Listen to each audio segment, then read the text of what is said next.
Yellow Jacket fans, welcome to Up with the White and Gold. He's John Watts. I'm Jeremy York. We are here to talk all things Georgia Tech football. And my goodness, there's some really good things to talk about in this side of the state. But before we get into that, as always, how are you, bud? We're doing all right. It's continuing the busy week. Saturday, the local band won a competition, so they got to come home with rings, um, actual championship rings, because the competition was the Ring of Fire.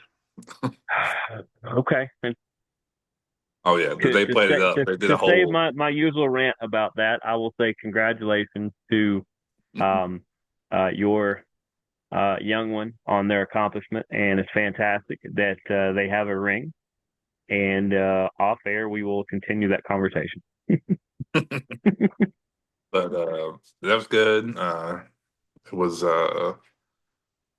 it's a bye week for a local football team, so Friday night was calm. This Friday, we got an away game and then another competition, so it's continuing A this busy long week. weekend. Oh yeah. So, People don't but realize otherwise, that yeah, it's like look, nothing personal, people, but we're band people.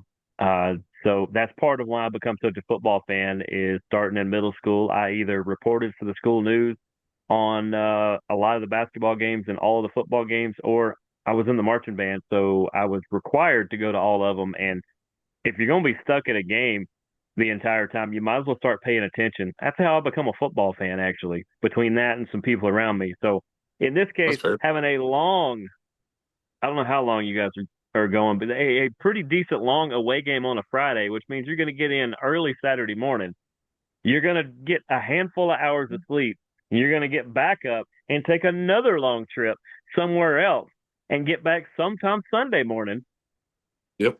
and then pretty much get a couple hours of sleep and get up, and it's time for school again. And it's a really, really long weekend where football, nothing personal. And you play one game Friday night and you can sleep the rest of the weekend. So in this case, the band's probably putting in a little more work. Yeah, and throw in well, last night they had a county exhibition, so we had to go 30 Mm-hmm. minutes up the road for that, and Yep. then get home. So a little tired today, and then they got practice tomorrow. But it's just it's kind of keep going. But otherwise, yeah, I mean, it's good. I mean, it's rewarding for the kids. It's something for them to do, and I mean, it's not an easy thing to do. So I No. applaud any of them out there. Excuse me, Yeah. I applaud. I And mean, plus, anyone out there to do that. I can say, plus, it's not just rewarding for the kids; it's rewarding for the adults involved in these kids' lives as well. It's the same way that the coaches get as much enjoyment out of all the great things that these young athletes do on fields and courts and things like that. All the adults involved very much enjoy all the musical accolades too. Yep, definitely. Because I mean, even you put in that work for them and those kind of things. Yeah, but yeah, but on to the other thing that happened this weekend. Yeah, can you believe Alabama? Oh, you mean the Georgia Tech win in overtime? Sorry, I had to do it. I was Of so nice course, on on it's the like, on the on Hunker Down this week that I had to throw that one in.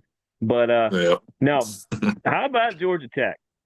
We all I know mean, when we tuned in earlier this game, we were like, I'm not sure what I'm watching here. This doesn't look like the team we've seen all year. If they were going to stumble, why is it Wake Forest? What is going on with this? And then you kind of revisit it a few minutes later, and you're like, are they about to kick for the win in overtime? And sure enough, they did. yeah, I mean, definitely. I mean, looking at the first quarter, pretty close, and then all of a sudden, Wake Forest just wakes opens up, and they go up by 17 in the third quarter, and you're like, oh no.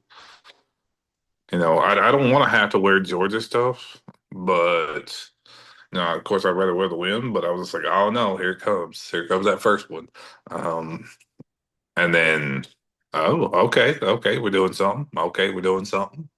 Oh, here we go, Yeah. and then like, oh, what are y'all doing? Okay,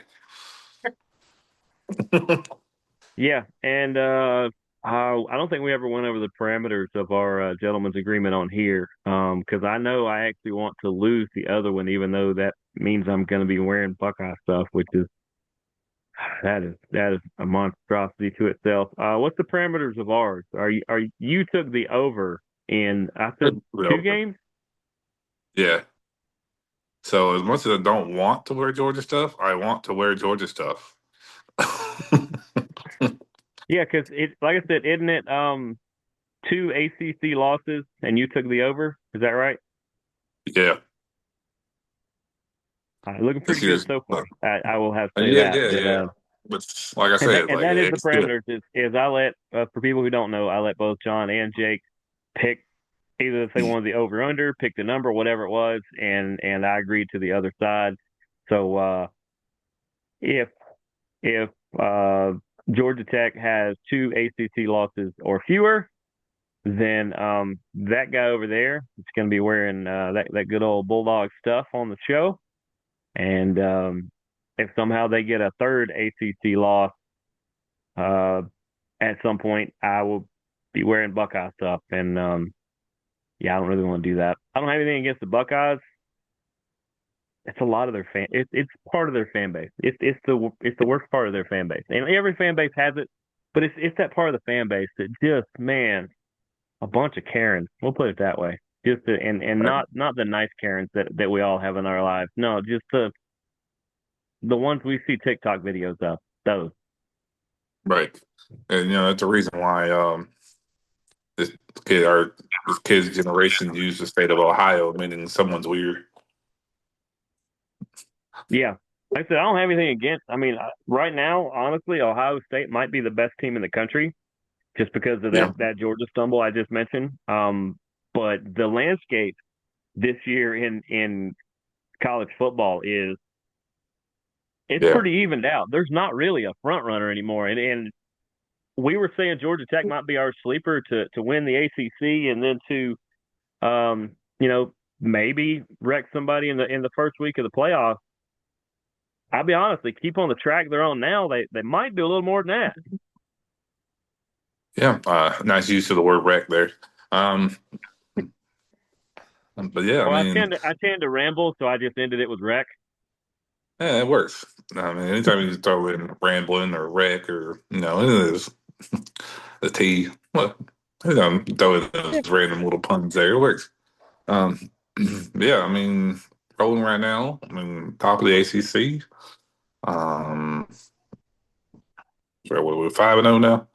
Um, Yep, yep. and but I mean, even looking at rankings, Miami and Florida State are doing really well. I mean, see Florida State turn around from what they did last year to how they're doing this year. Um, I mean, they're trying to play like the Florida Miami of the '90s. Um, so Hey, it's that's good interesting. though because where's the? I can't really. I'm trying to find the goalpost down there because that means all their kicks are going to go that way. Uh huh. I don't know if you caught the game last week when the announcer said, "Oh, wide right." Haunting words for Florida State. I did catch that. I caught it on a highlight though. They were showing a highlight from the game of the missed field goal, and for some reason they didn't talk over the announcer, and I heard that, and I said, "Wow, there's about 10% of the people watching this right now that are just laughing." Yep. But yeah, it's been an interesting year so far, and so I mean, keep rolling. Like I said, I don't want to wear Georgia stuff, but no, I want to wear Georgia stuff. That's what I said because it's the reverse on the Georgia thing. So I was like, do I very much want to lose the Georgia bet? I absolutely do, just for the simple fact that that means Georgia turned it around and did some spectacular things. But I don't know. It could be fun to see somebody in orange on that show too, and I'll make sure to tell everybody so they can tune in for that. That could be a lot of fun. Was there anything in particular that stood out from this game? I mean, was there a player? Was there just anything in particular that caught your eye, good or bad, indifferent? I mean, it's kind of some of the typical stuff we've been seeing.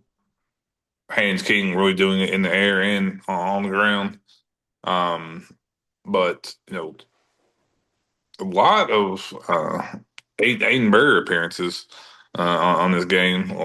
Having to get out there and do chip away at it, like get 3 points here, gets Hmm. a little bit here, a little bit here, a little bit here, a little bit here. Um, Definitely on that, and you know, everyone who texted me Saturday was like, "Why did Wake Forest go for a 2 point conversion in the first overtime?" I mean, I know there's always that, hey, we can win it kind of mentality, like the old Yeah. Boise State against Oklahoma bowl game. Yep. You just go for it. And I get that, but, and errant pass, trying to get a 2 point conversion to win the game, he threw it right to our guy. Uh, but, you know, there's always questions here and there. You're always going to ask, why do we do this? Why do we do that? But I think for the most part, it's, we kept getting at it. Like we didn't give up, even down 17 points. Yeah. It's still got that fight, which is something we really want in a team. That we really want this. I'm gonna keep going at it, keep going at it, keep going at it, and and find a way to get that win. Yeah, exactly. I'm trying to find, I don't know if I sent it in the group or if I sent it away from there. There was, I think it was Burr that got another accolade this week, or was that last week? Um,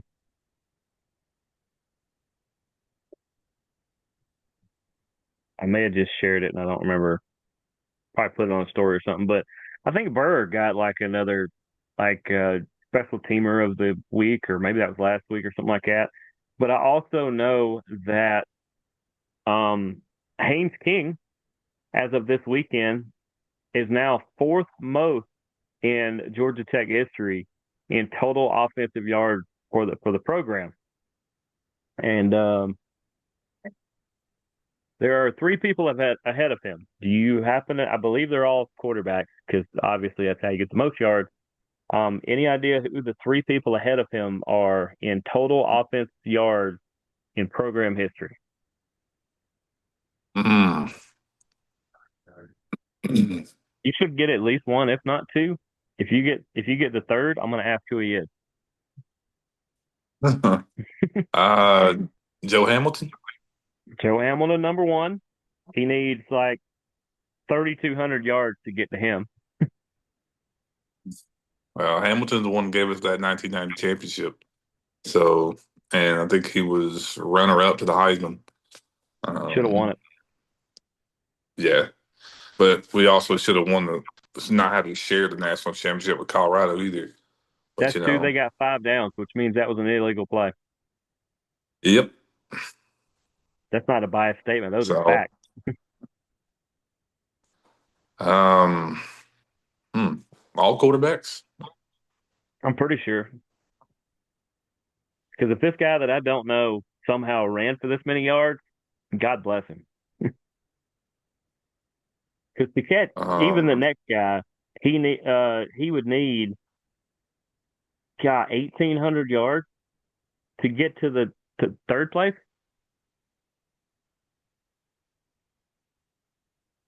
yeah, I'm not sure here. Well, you're missing your favorite quarterback. I mean, Reggie Ball on there. He's number two. Is he? I didn't That want to one say it. I didn't think. surprised me a little Well, bit. I mean, we had that he triple had a lot of option, yards. so Yeah. yeah. Number three though is this guy named Sean Jones. I don't know Sean Jones. And then actually Justin Thomas is number five now that he got passed. But yeah, you get Joe Hamilton, you get Reggie Ball, and you get Sean Jones. And if anybody knows who Sean Jones is, please drop it in the comments below. If you are Sean Jones, then please yell at us and then come on the show next week so that we know who you are. Because none personal, So but yeah. apparently your university's doing a horrible job of telling everybody who you are. Yeah, so this will be um, played for Tech. 1989 to 1992. So Hmm. he was a 4 year starter, but it's um, oh maybe I'm wrong about Joe Hamilton. I thought he was there during that. Uh, Hmm. Yeah, actually, yeah. If so John Jones was there, he would have. That would have been the national title then. yeah, I don't know. Hamilton was much later. I'm sorry, It was like Hamilton was. '98 or something. Yeah, that's 96 to 99. So yeah, Sean Jones is our one that would have led us uh, to the 1990 national championship. So that's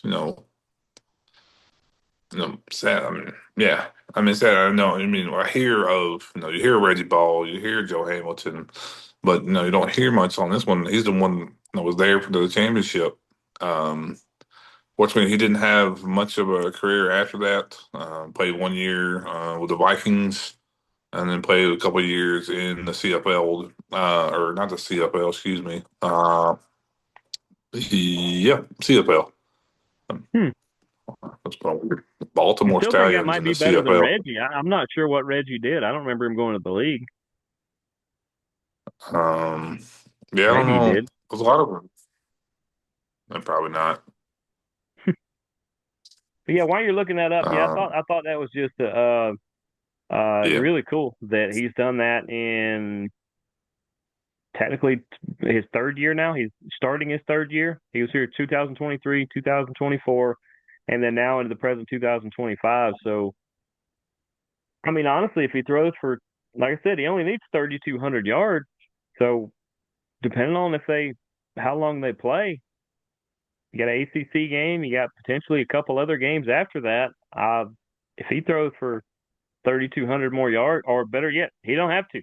If he throws for 2,000 yards and runs for 1,000 yards, he's gonna be right on top of Joe Hamilton's number. yeah, yeah. Going back to Reggie Ball, yeah, he got signed as an undrafted free agent. But his career kind of fizzled out. He signed on for the Lions. They dropped him. They put him back on the practice squad, and then That's he was right. I out. remember this one. Then he tried to do the indoor football league, but that team doesn't even exist anymore either. He Kind of kept how that throwing it went. into the third row. I mean, you can't do that. But hey, once again, if you know or if you are John Jones, hit us up. Love to have you on the show. If you know or are Reggie Ball, Reggie, love to have you on the show. Same goes for Joe Hamilton. Joe Hamilton is a little easier to find in public.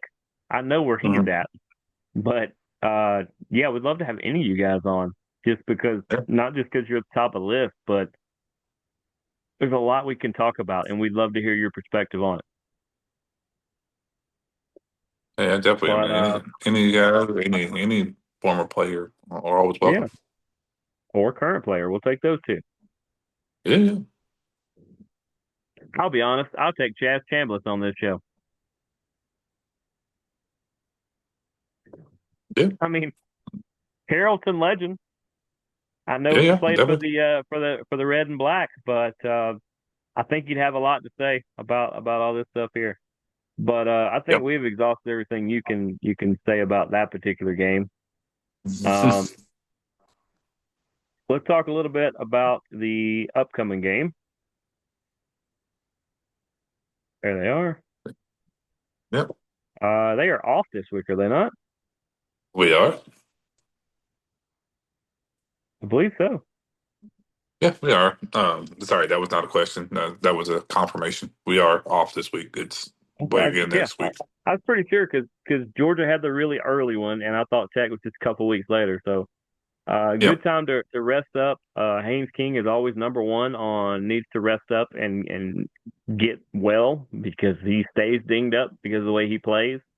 He doesn't play reckless. He's that kind of player that is just going to play hard and Yep. yeah, that's just how he plays. But Yep. if Georgia can have a quiet bye week like they did with nobody that we know of riding in the back of cars with lights on top, nobody doing crazy things, then Georgia Tech should be good. I mean, if they want, they can meet us all at the varsity, and we'll go have some chili dogs and uh, and try to find out whatever happened to Sean Jones.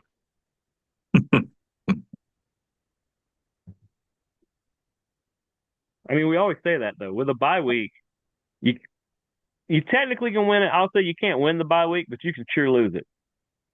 A lot of different things, whether it's injuries or dumb decisions or just things in general. There's a lot of ways that you can eliminate yourself in the bye week, and so we just hope they avoid all that. Yeah, I mean, definitely. I mean, you can do crazy stuff. You could be like a NASCAR driver and have a snowmobile accident. So you never know what's going to happen. Um, I thought it was skiing. I thought you got right about snowmobile, I mean, it snows in Dawsonville. Why in the world do you have to go somewhere else to ride on it? right? I mean, it's far enough north. You get snow, a little bit of snow up there, Dawsonville is up on the side of a mountain. I mean, I don't know why you don't get enough snow up there. right? Ain't nothing else to do up in that area. No, there's a pumpkin patch. It's that time of year. Oh yeah, and that one diner that rings a bell every time he wins, like last Sunday.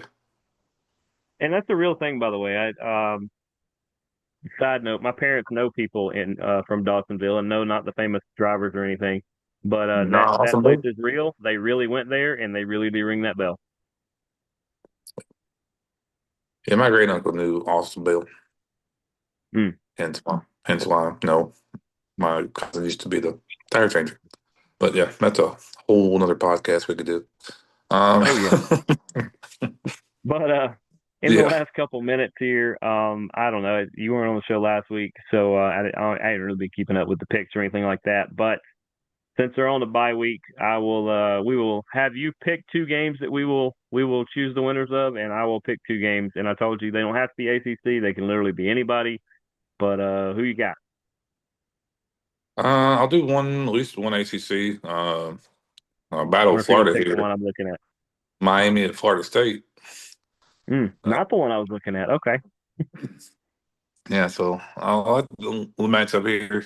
I know Miami's doing their thing. Florida State had a little setback against UVA. Um, Mm-hmm. but I'll way this year's going, I'm gonna take Florida State. I, I I think I'm in a similar boat. As much as I wanted to say the U,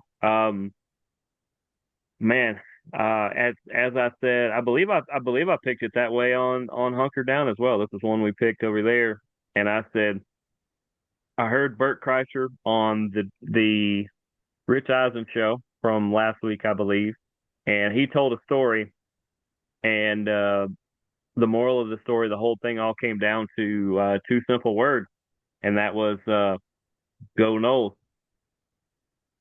Yep. I not even for the upset. I think these two teams are a lot closer than you think they are. A lot closer than 15 points in the rankings. But Yeah. Florida State's also at home, so on ABC 7:30, it's going to be difficult for Miami to travel up to that game. So yeah, I'll take Florida State as well. What other game you got? Let's go SEC and Vanderbilt and Alabama. Hmm. Yeah, Um, two teams in slightly different positions right now. yeah, and you've got Alabama come off a big win against UGA. You got Vanderbilt who's riding a high there of ranked 16th. I mean, this things you don't historically see for Vanderbilt. They're having a successful year. I think I read somewhere it's been almost 100 years since these two met each other as ranked teams. Um, it was like 1930 something. Wow. So this should be an interesting one, but I want to see Vanderbilt play like they have been, and can they really match up against Alabama, who's should could have been better starting out. But this is I'm gonna roll Tide here. Okay. Yeah, if I always forget his name, but if the Alabama coach wanted to make sure that his team was going to win, he should give them all colored contacts that makes the gold and black or whatever look like red and black, and Bama win every time. Little truth in that joke there. Um, Yeah. man, I want to pick Vandy on that. I do because I think it would be really, really fun if they went to 6-0 and Bama went to 3-2 after the week they just had. But I'd that's love the to see producer that. talking in me, and the producer Yep. talking in me tends to not pick very well on games because I'm more about the story than I am about what should actually happen. Alabama's at home. That's Yeah. that's Crimson Tide all day. That's in the SEC. Home field advantage is a big thing. It is very hard. Some ACC as well. It's very hard to play, especially at night in some of these places. This is going to be a midday game. Yeah, Alabama for sure in that one. Um, well, the two I'm going to go after, one of them is ACC. I really thought you might go with this one. You got to dig a little deeper to find the fun part of this one. The Clemson Tigers, the 1-3 Clemson Tigers, got a noon kickoff game where they're going to travel to the North Carolina Tar Heels and Bill Belichick, who is 2-2. 1-3 Clemson versus 2-2 North Carolina on a noon kickoff on the four-letter network. This screams Go Steeler of the day. Yeah, I mean, I don't know what's happening in Clemson. I mean, this is a very odd thing to see Georgia Tech number one in ACC and Clemson at the very bottom. Like I don't know. It's It's really simple. weird. It's shake up. It's simple. Dabo can't figure out the transfer portal. Oh, he's never really been fond of it, but No, Saban figured it out. He left and took a paycheck to be on TV every week. man, I mean, might as well. Dabo might want to think about it. He can't figure out the transfer portal, and so he's getting a good recruiting class, but he's getting no free agents on top of it. So it just he's faltering. Yeah, I mean, you've got to. I mean, look at. I mean, even if you look at the way Alabama did it, or look at the teams you're playing. We Yeah. recruited a lot out of the portal last year, and we did a few more this year. And Mm-hmm. look where we're sitting. Yep. I mean, Um, all the other teams are easily doing it. who Um, you got in this one? I'm going to Unk Tar Heels. You going with the fighting Bill Belichick? Yeah, yep. It's going to be. I don't know. It just feels like a team that's just really doing poor, and a team that, like, I don't know. You guys are figuring out something. It's just not good, but it is. Well, I've been to two college stadiums. The two that I've been to the most is the field behind me that I've been to twice, and I've been up to Clemson, South Carolina twice. Uh, once during the day and once at night. If this was in Clemson, this would be way too easy. But I think Dabo's going to bounce them back this week. I think they're going to make it to 2-2. We're going to see Belichick not quite be able to figure out Dabo. It's probably a late field goal or something like that. But for once, we'll disagree on this, and I will take the Clemson Tigers to figure this one out. I'll put them at two and Or, three. so they're going to. Oh, they're 2-2. Yeah, okay. Well, both teams will be 2-3 then. Yeah, that's fair. And I mean, then in the where is let's see, let me find one last one. I don't want to pick the ones that we did on the other show. Let's do